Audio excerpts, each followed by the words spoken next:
la présentation que j'ai prévu de faire pour vous présenter donc les travaux du centre de ressources. Est-ce que ça fonctionne? Oui, c'est bon, parfait, on voit bien. Donc, je participe aux travaux du centre de ressources depuis la création, depuis le départ même du groupe de travail qui l'a précédé. Je vais donc vous présenter cette démarche de réalisation de retour d'expérience de gestion qu'on a mis en route depuis un certain nombre d'années et qui va tout à fait dans ce que Mireille vous a indiqué juste avant. En fait, les questions qui se posent à n'importe qui devant une nouvelle espèce, une espèce exotique dite envahissante, c'est des questions qu'il a à se poser et évidemment à résoudre ensuite, c'est-à-dire la nature de l'espèce, les difficultés qu'elle peut créer, les gènes les nuisances ou les problèmes qu'elle peut causer à la biodiversité, et puis ensuite, bien sûr, qu'est-ce qu'on peut faire pour l'empêcher de continuer à nous poser des difficultés.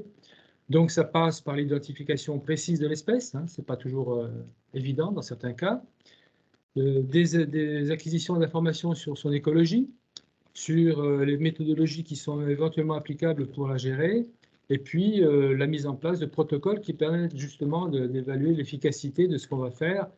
Donc, bien sûr, tout ça dans un cadre à la fois réglementaire, mais aussi dans un contexte qui est lié à la géographie, à la connexion, par exemple, du site à d'autres sites, etc.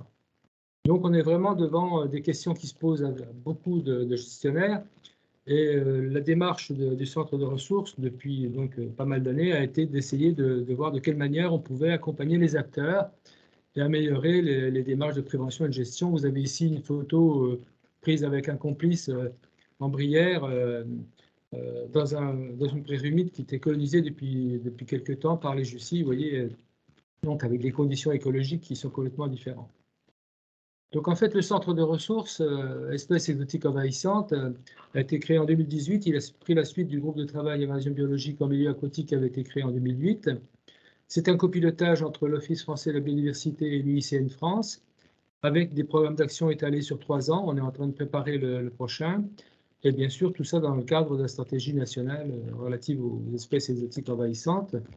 Et comme tous les centres de ressources, celui-ci a 3 piliers, donc un appui technique, des questions d'appui technique, la production et la mise à disposition d'informations, de ressources techniques et scientifiques, et puis une animation nationale au niveau des réseaux d'acteurs, donc qui fait partie du travail à long terme qui est mené. Et donc les objectifs du centre des ressources, c'est quand même tout à fait ça, c'est-à-dire accompagner la montée en compétences des acteurs, produire, capitaliser, diffuser des connaissances et puis les mettre à disposition de tout le monde. Et en fait, l'objectif global, c'est bien d'arriver, de continuer à développer un apprentissage collectif autour de la connaissance et de la gestion de ces espèces. Et pour ça, le centre de ressources peut s'appuyer sur un réseau d'expertise scientifique et technique qui rassemble plus d'une centaine de personnes, dont Mireille Boyer depuis le début. En fait, ces retours d'expérience, c'est quelque chose qui date d'une décennie. Vous voyez, le premier travail qui a été fait, c'est un travail qui a été confié à une stagiaire, qui a été produit donc, il y a à peu près 10 ans. Un premier recueil d'expérience de gestion, tout ça pour vraiment arriver à travailler en coopération continue avec les gestionnaires. Donc, on est bien devant un travail permanent, hein, avec des rédactions, avec des opérateurs de terrain, sur des actions qui étaient jugées réussies par leurs responsables, des actions qui étaient au départ menées en métropole et maintenant c'est aussi en Outre-mer. Et puis, bien sûr, il y a la question de la diffusion et de la mise à disposition permanente de ces documents. Donc, avec des fiches donc, qui sont téléchargeables en PDF, puisque c'est un système assez simple de transfert. Tous ces retours d'expérience ont le même type de structure de contenu, donc bien sûr, qui est le porteur du projet, description des sites, description des difficultés causées par les espèces, la description des interventions, des résultats techniques, les bilans financiers, etc. Et donc avec, bien sûr, de quoi alimenter les transferts d'un des porteurs à un autre si nécessaire. Il peut donc y avoir des discussions aussi directes entre les réalisateurs de ces retours d'expérience. Et puis vous avez ici des exemples de résultats de certains de ces retours. Donc en fait, on en a maintenant un peu plus de 110, dont qui concerne une cinquantaine d'espèces, alors de flore et de faune, hein, il n'y a pas que la flore, en métropole et en outre-mer. Donc tous ces sites, tous ces documents sont donc téléchargeables et disponibles sur le réseau du centre de ressources. Alors en fait, le constat de ces retours d'expérience, c'est qu'en fait, on est face à des intervenants qui sont multiples, hein, c'est évident pour tout le monde.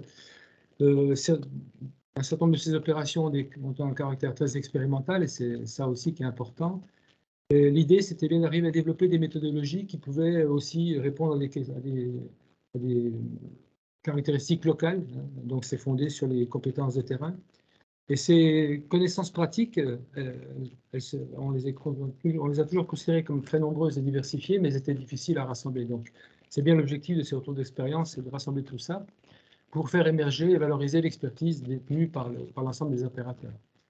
Donc, c'est rassembler cette expertise fragmentée, c'est proposer une source d'information opérationnelle efficace avec des données, si possible, les plus précises possibles et diffusables, et donc arriver vraiment à intégrer ces connaissances de terrain dans l'ensemble des réflexions qui sont menées sur la gestion.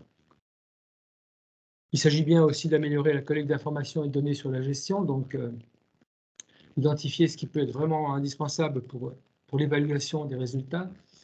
Et puis, ça peut jouer aussi comme élément permettant de mieux discuter avec, par exemple, avec les interlocuteurs financiers, etc.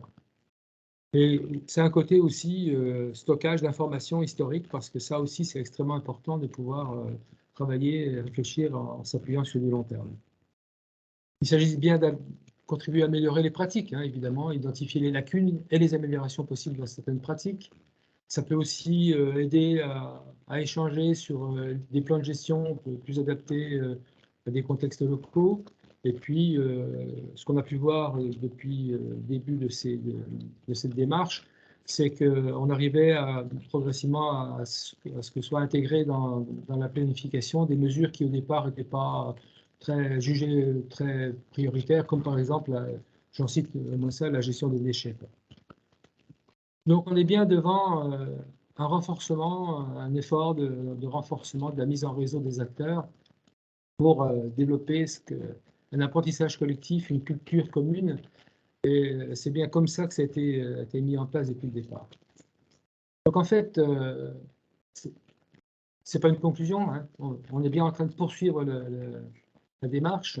Et 10 ans après, on a à nouveau un stage en cours qui va donc travailler sur l'ensemble des retours d'expérience qui sont actuellement disponibles au centre de ressources, donc flore et faune, hein, évidemment, pour analyser les informations contenues et valoriser, voir ce qu'on peut valoriser comme information globalisante ou des réflexions ou des perspectives.